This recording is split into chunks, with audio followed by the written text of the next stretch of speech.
To make best use of engineering design challenges in your classroom, you will want to create a new classroom environment. Instead of students viewing you as the dispenser of information, this new environment will help students become independent thinkers who take ownership of their learning. With some skillful guidance on your part, you can provide your students with some degree of choice or perceived choice as to how they will learn the required content. Throughout this module, you will learn some techniques related to creating this new learning environment and witness an example from a middle school math teacher who employed this approach in his own classroom.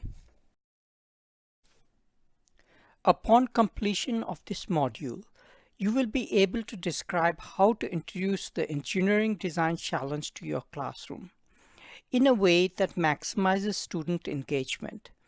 You will be able to construct a big idea meaningful to your students and identify ways to introduce the big idea to students using a hook. You will also learn how to prepare a classroom environment that facilitates student brainstorming sessions that result in an essential question for the unit, and that facilitates students' creation of a challenge and defining of guiding questions. This may seem like a considerable amount to learn, but it will become second-hand nature to you with practice. To provide you with a little background, this approach is based on the concept of challenge-based learning, which was first developed by Apple. Challenge-based learning is similar to project-based and problem-based learning. However, the key difference in challenge-based learning is that students are granted some degree of choice about the real-world problem they intend to solve, or the way they will try to solve that particular problem. Of course, teachers are ultimately in control of their classrooms and are accountable to teach certain academic standards. However, we have found that if students are given at least the illusion of choice about what and how they are learning, they tend to be more engaged in the process and, as a result, more cooperative and focused on the task at hand.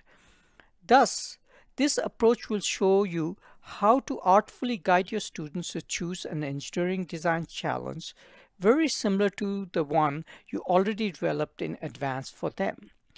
This is opposed to simply telling them on the first day of the unit, here is your class project, as you would in project-based learning.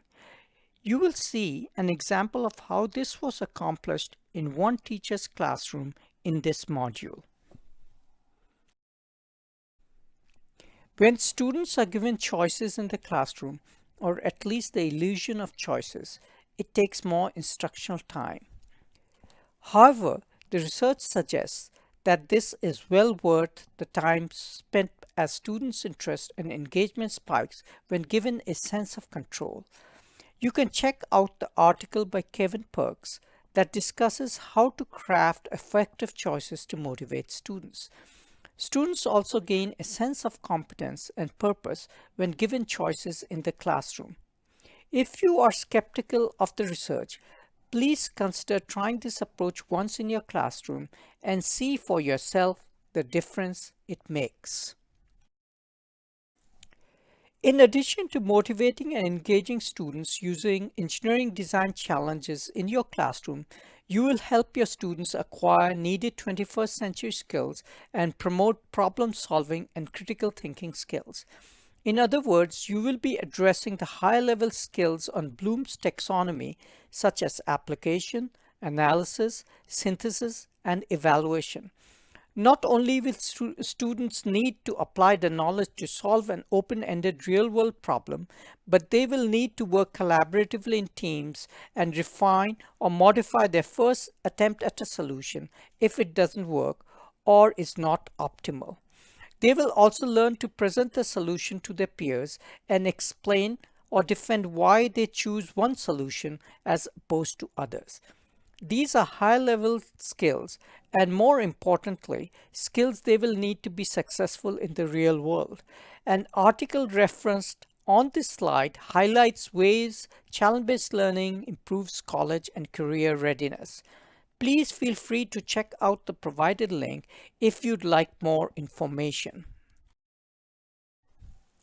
This slide outlines the process you and your students will undertake as you design and your students participate in an engineering design challenge. First, you need to identify the all-important academic standards that the challenge will address and create smart learning objectives.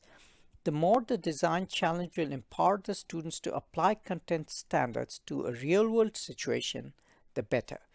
The next step is to identify a hook that will tie the content standards to a real-world problem and get students excited about the challenge. A hook can take a number of forms, including but not limited to a short article, a video, a short mini design challenge, a class discussion, a field trip, a guest speaker, or a lab experiment. The selection of a hook is critical as it will help guide the students into the direction you want to go as they choose the essential question and the challenge. If you pick a hook that steers them in the direction of the engineering design challenge you have already planned for in the unit design phase, chances are they will follow suit. You will see an example in a few minutes. The fourth step is to guide students in the creation of an essential question, which we will define and discuss in an upcoming slide. Next, students will provide feedback on possible challenges for the unit, which you will ultimately determine based on their feedback. After determining the challenge, students will develop guiding questions, which are the facts they need to know or learn in order to solve the challenge. When the students identify that the acquisition of a certain knowledge is necessary to solve a challenge they are excited about, they are more likely to pay attention as you deliver that content in the instructional activities that will help them prepare for the challenge. Let's look at a classroom example from a middle school math teacher who tied an engineering design challenge to the academic content standards related to the Pythagorean theorem. As with all engineering design challenges, this teacher started by identifying the academic standards to be addressed throughout his unit plan. In this example, the teacher is accountable for common core math standards. If you teach science instead, you would identify the science standards to which you are accountable in your state. The same unit could easily be adapted to incorporate earth science content, such as plate tectonics. The objectives should be written very precisely so that they are measurable, can be attained by the students, are relevant to the chosen standards, and provide a time frame for completion. Here are a few that were created for this unit. The teacher started by introducing students to the big idea: geometry and building design during natural disasters. Are certain buildings more resistant to damages caused by natural disasters such as earthquakes? If so, does geometry factor into their design? He continued by providing a very short history of Egyptian building techniques. The Egyptians used knotted rope as an aid to construct right angles in their buildings. The rope had 12 evenly spaced knots formed into a 3-4-5 right triangle, thus giving an angle of exactly 90 degrees. This concept is still important in the design of robust buildings able to withstand earthquakes. Do you see how the teacher is already starting to hint at the challenge by referring to right angles and triangles? This particular teacher then chose a 30-minute mini design challenge as a hook for his unit. Students were divided into groups of approximately 4 students. They were given simple everyday materials, which will be described in the next slide. And with those materials only, they were tasked with designing a weight-bearing platform in just 30 minutes. To add a little incentive, the team that built the strongest platform would be declared the winners. A little competition often amplifies student engagement. The only materials the student groups could use are listed on the slide. Materials could be cut and divided prior to incorporating them into the design, but the poster board had to be used as the base and top of the platform. Every engineering design challenge contains constraints, and materials available are usually one of those constraints. Time is another. Despite the seemingly limited nature of the materials, all the designs were unique. The teachers chose to use an egg timer app freely available on the internet to keep his students on track during the challenge. In a professional development session with some of his peers, other teachers completed the same mini design challenge. Some of their designs are featured in the photos shown on this slide. In the picture on the left-hand side, you see a very effective design that was able to hold quite a lot of weight. The photo in the upper right-hand corner shows a design that did not fare as well. Prior to testing the designs, all of the groups had to explain the rationale behind the designs. Some groups even mention that since the triangle is the strongest shape, they based the design on that principle. One group even used the term cross-bracing, which becomes a key concept later in the unit. After this introductory hook, students worked in groups to brainstorm an essential question for their unit. You can see how the teachers strategically use this activity as a hook to get the students thinking about how to design stronger buildings using geometry. Now, when his students start brainstorming an essential question, they will already be thinking about these concepts and be more likely to incorporate them into the essential question, which is exactly what the teacher hopes will happen. The next step is to have students brainstorm possible essential questions for the unit. The class as a whole will settle on one essential question, which will hopefully be similar to what the teacher had in mind from the beginning. If you or your students are not familiar with the concept of an essential question, it is an open-ended, important question that provokes thought and cannot be answered simplistically with yes, no, or a brief factual answer. Essential questions help students to make sense of and apply academic content to complex problems such as how can we reduce our carbon footprint? How can the number of traffic accidents at a busy intersection be reduced? Or how can examining weather patterns help us improve a local farm's profits? When developing a good essential question, students need to keep in mind the principles listed on this slide. If this unit is your student's first introduction to essential questions, you may want to spend a few minutes explaining what an essential question is and what it is not prior to the brainstorming session. There are a number of ways to involve students in the drafting of a unit essential question. For example, you could have each student brainstorm 5 essential questions related to the big idea.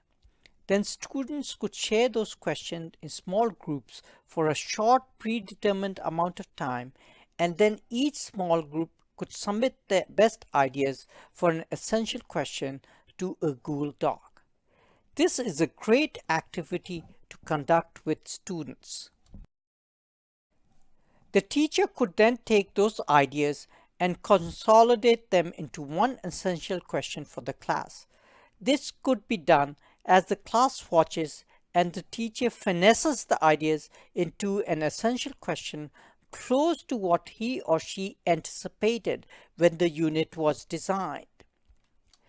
As much as possible, facilitate an environment where the students feel they had some ownership in determining the essential question.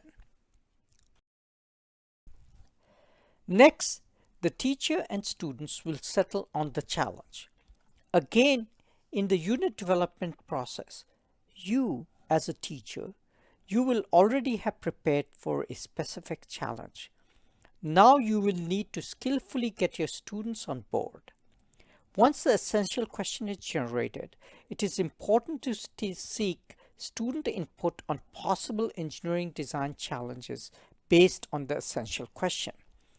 This can be done in the same way you generated input for the essential question.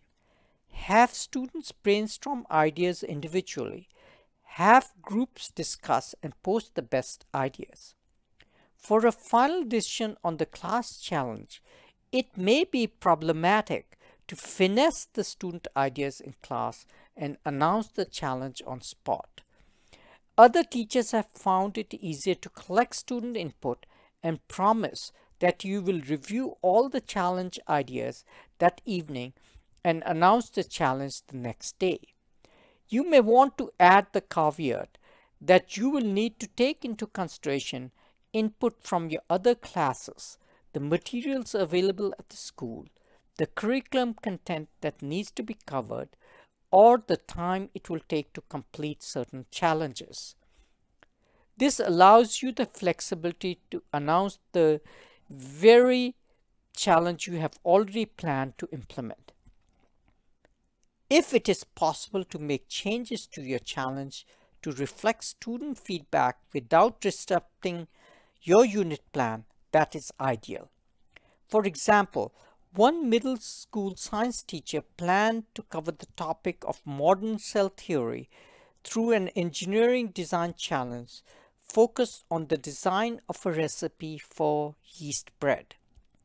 Leading up to the design challenge, students would learn that yeast are living organisms, learn about cell reproduction, and discover the structures and functions of yeast cells.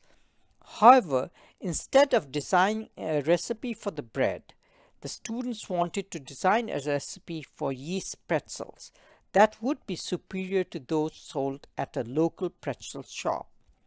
Since this modification did not alter the key academic content to be presented, the teacher made the modification because it would provide the students with the very real assurance that she listened to and responded to the input and would ensure greater student engagement and motivation. In our example from the middle school math class studying the Pythagorean theorem, the slide outlines the challenge for his class. You can see how nicely it aligns with the essential question as well as with the hook and the big idea. Because the unit introduction was planned well, a number of the students suggested a similar challenge of a building design, although none used this exact language. The teacher built on the student's idea and added the key content, the Pythagorean theorem, and a testing device, a shake table, that the students may have not yet seen that it existed.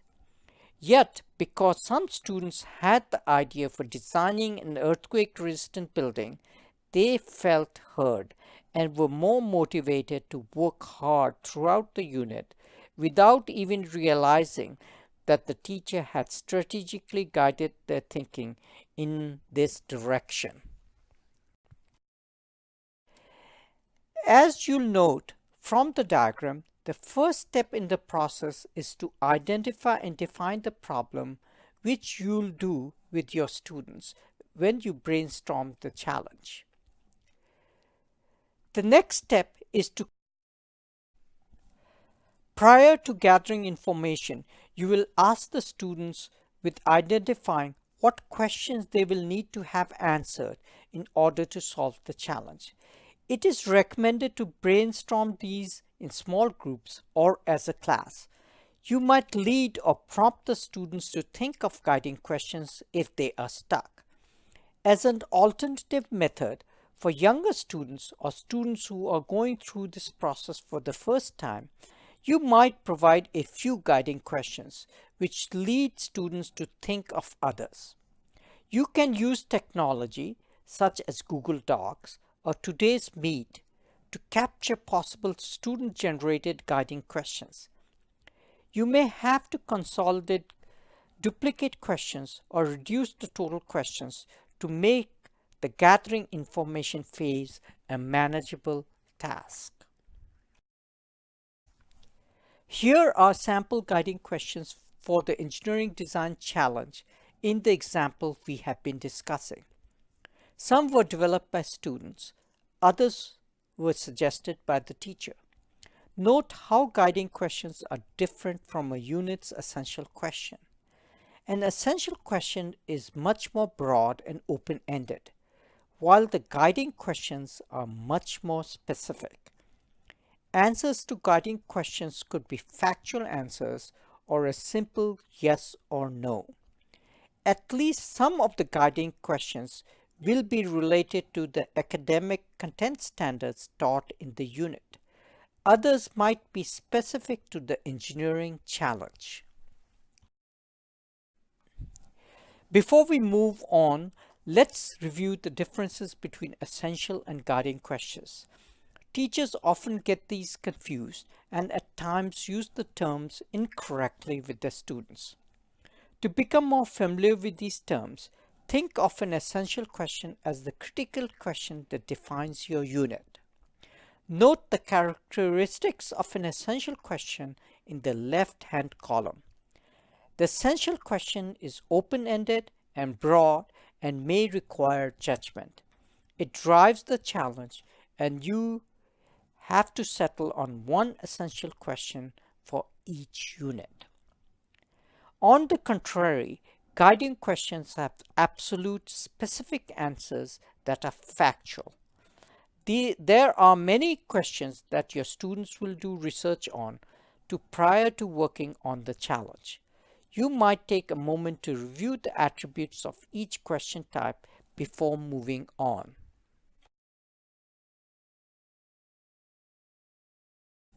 Let's revisit the process of introducing challenge-based learning unit into your classroom as a way of understanding where we have been and where we are going.